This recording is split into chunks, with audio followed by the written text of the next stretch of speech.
Bonjour et bienvenue à tous dans le monde de la 3D, votre émission sur le milieu du pest control, reportage, interview, documentaire. Je vous proposerai du contenu divers et varié dans le but de vous faire découvrir ce milieu.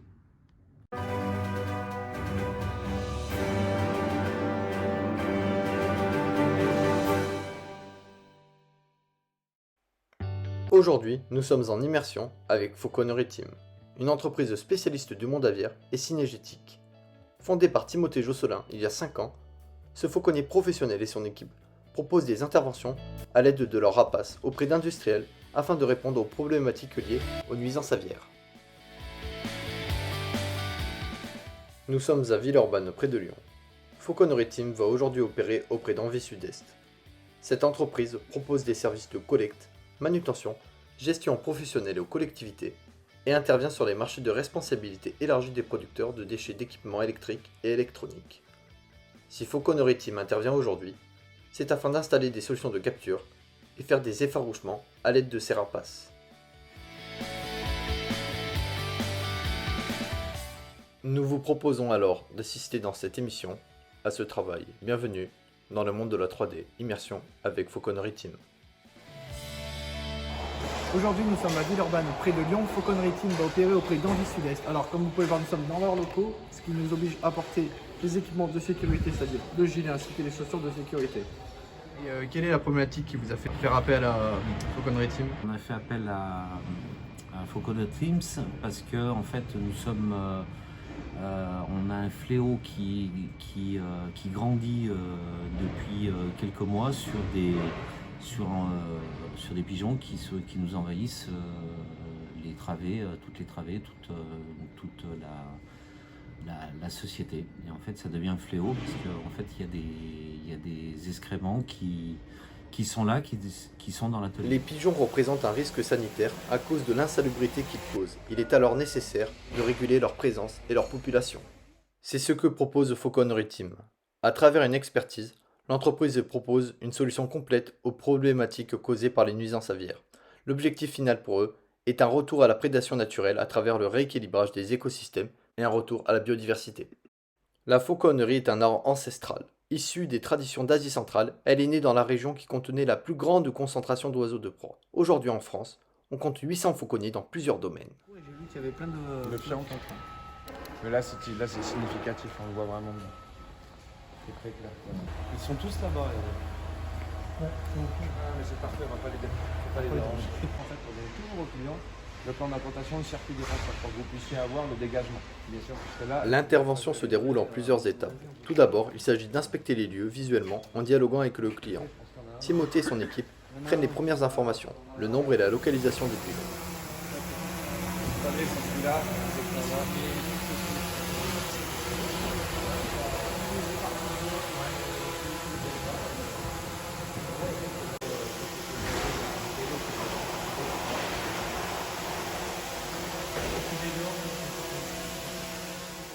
Deuxième étape, l'intervention de Mathieu Gouraud. Ce pilote de drone apporte une expertise indispensable dans le cadre de la reconnaissance aviaire et de la dissuasion aviaire. A l'aide de drones, il va observer le terrain d'une manière plus complète.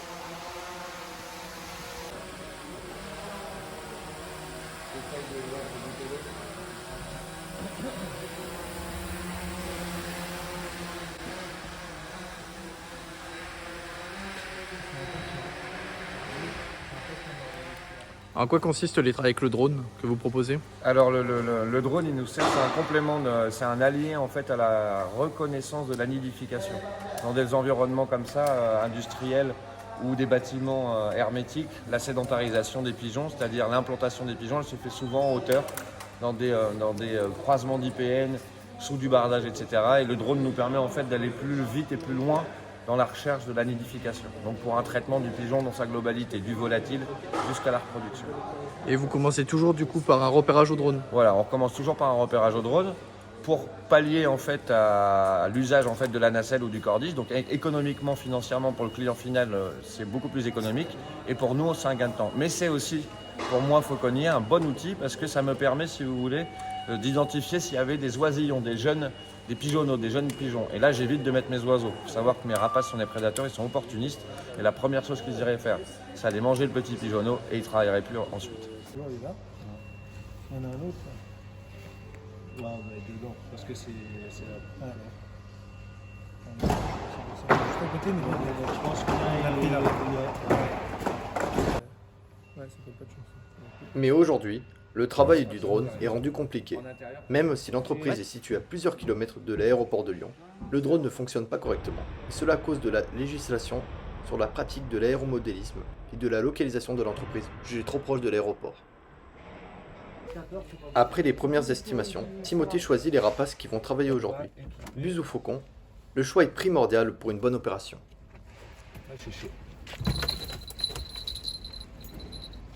Voilà Cheyenne.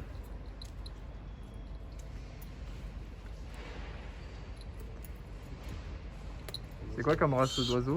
C'est une buse américaine. Première étape, la pesée. Et à mon avis, on va avoir une petite surprise. 1040, c'est haut. Et c'est faisable.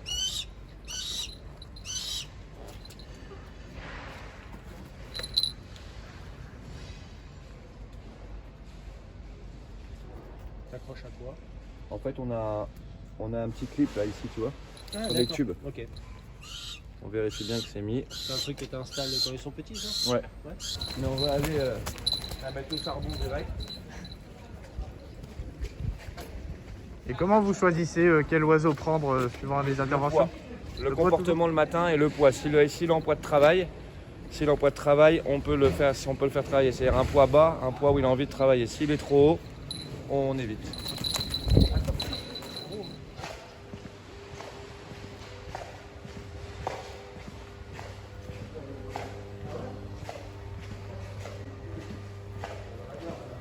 Donc là, vous avez procédé à ce qu'on appelle l'effarouchement, c'est ça? L'effarouchement régulation. Le but de l'opération, c'est de capturer les pigeons là aujourd'hui.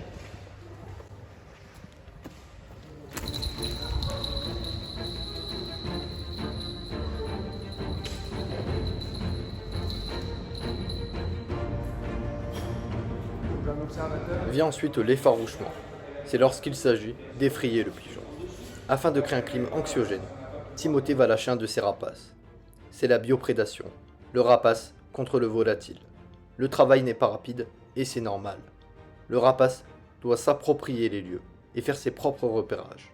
Timothée envoie sur place 2 rapaces.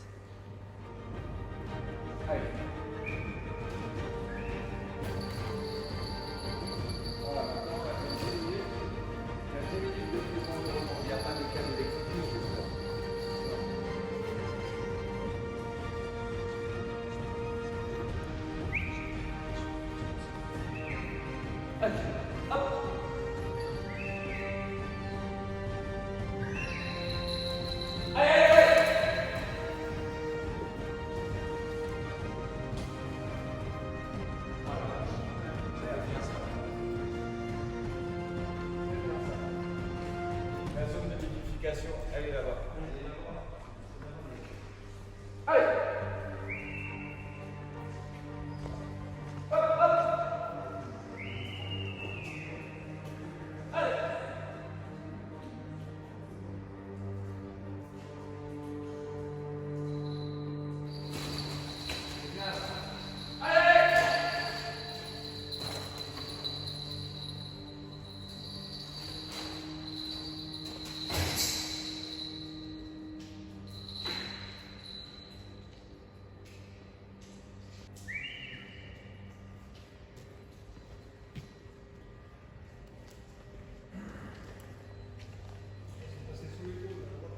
Et tout en fait, tout communique. On met pas de chaque côté.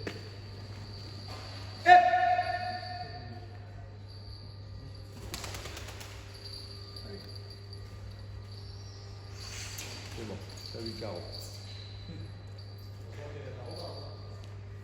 Normalement, on va faire un peu peur aux pigeons, mais là, ils sont tellement chez eux, les pigeons, qu'ils n'ont pas peur. Mais j'ai appris mes oiseaux, en fait, à quand je pointe un pigeon, ça leur facilite le job.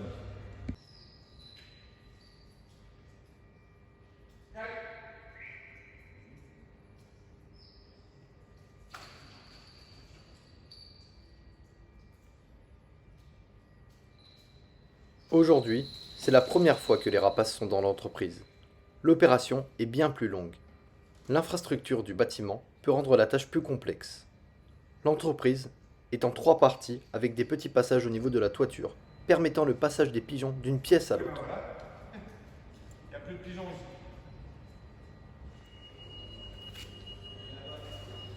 Ah, je vais essayer de le ramener. Ah là là là là, il va pas se barrer non plus celui-là. Hein.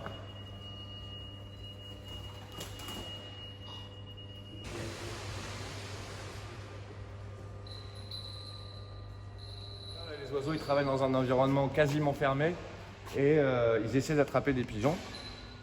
Sauf que les bâtiments communiquent tous entre eux, donc en fait on est plus dans un travail d'effarouchement.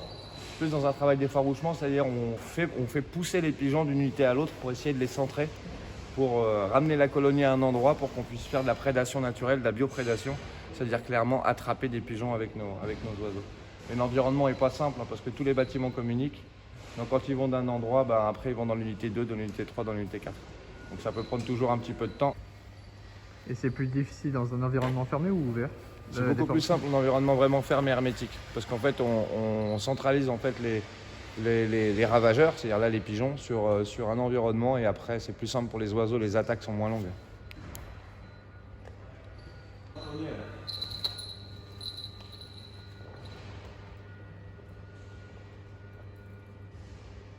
Les rapaces doivent faire attention à l'environnement pour ne pas se blesser. Il y en a beaucoup là. Ah beaucoup là. Ils sont tous là, en fait ils les ont poussés jusque là. Et les salariés, ça va?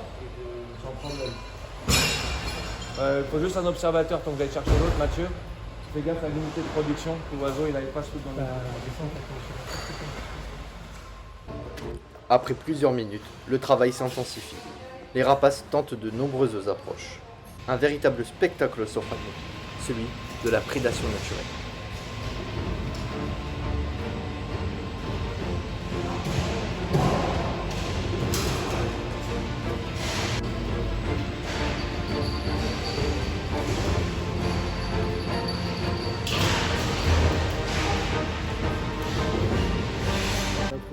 C'est pas évident hein, pour les oiseaux. Donc vous devez intervenir plusieurs fois du coup sur chaque une entreprise. dizaine de passages je crois ici. À combien de temps d'intervalle? Tous les 15 jours. Ça y est, un pigeon a été touché.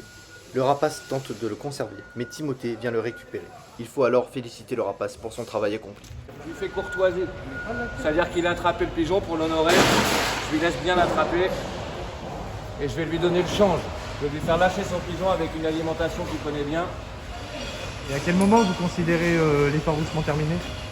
On a un peu de temps là. Après on a une deuxième étape ici, c'est l'installation de la solution de capture. Qu'on va faire dans pas longtemps. Premières interventions dans les campagnes d'effarouchement régulation, c'est la prise d'environnement. Et pour moi, le fauconnier ou mes fauconniers et pour les oiseaux. Là maintenant les oiseaux comme moi ils ont compris que les pigeons ils communiquaient d'un bâtiment.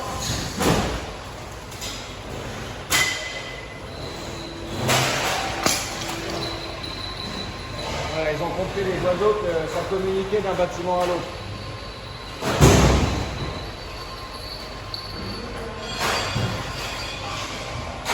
Donc la prochaine étape, la prochaine fois, on prendra le même équipage avec certainement 2 tiercelets de plus parce que l'environnement est grand. Ça ira beaucoup plus rapide dans la capture en fait des pigeons. La prise d'environnement, c'est super important. Et pour nous, quand on arrive dans un environnement qu'on ne connaît pas, hein, et pour les oiseaux. Un seul passage ne suffira pas. En effet, Fauconnerie Team intervient plusieurs fois. Il faut que le nuisible ne se sente pas en sécurité afin qu'il quitte l'entreprise. Et les rapaces, elles ne s'épuisent pas au bout d'un moment ou... Si, c'est pour ça que là j'arrête. C'est juste assez ce qu'on a fait là. On va vérifier, une fois qu'on a intervenu en milieu industriel, on vérifie les tarses s'il n'y a pas de blessure, les ailes si tout va bien, s'il n'y a pas de coupure, etc. Et ça vous est arrivé d'avoir déjà des rapaces blessés durant des interventions? Oui, et là ça nous arrive souvent.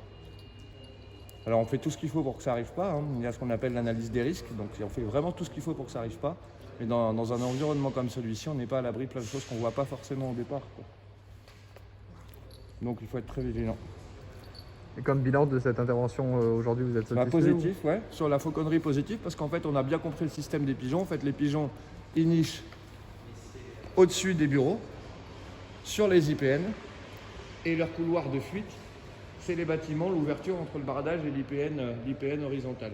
Donc on a bien compris comment ça fonctionnait. La preuve, c'est que les oiseaux, le premier 3 quarts d'heure, mais ils étaient au milieu centrés sur le bâtiment et après les 3/4 d'heure suivants, ils étaient vraiment sur les IPN. C'est comme ça qu'ils ont pu griffer un et capturer un autre. Donc pour la prochaine intervention, les consignes qui seront données aux opérateurs qui viendront sur site, c'est 3 rapaces ici, unité 6, 3 rapaces, unité 1, et au milieu de tout ça, le drone, qui va permettre en fait de faire peur aux pigeons pour laisser les pigeons en fait dans les unités. Ok. Ce que j'expliquais tout à l'heure pour travailler en milieu vraiment plus hermétique. C'est bien mon gars, allez.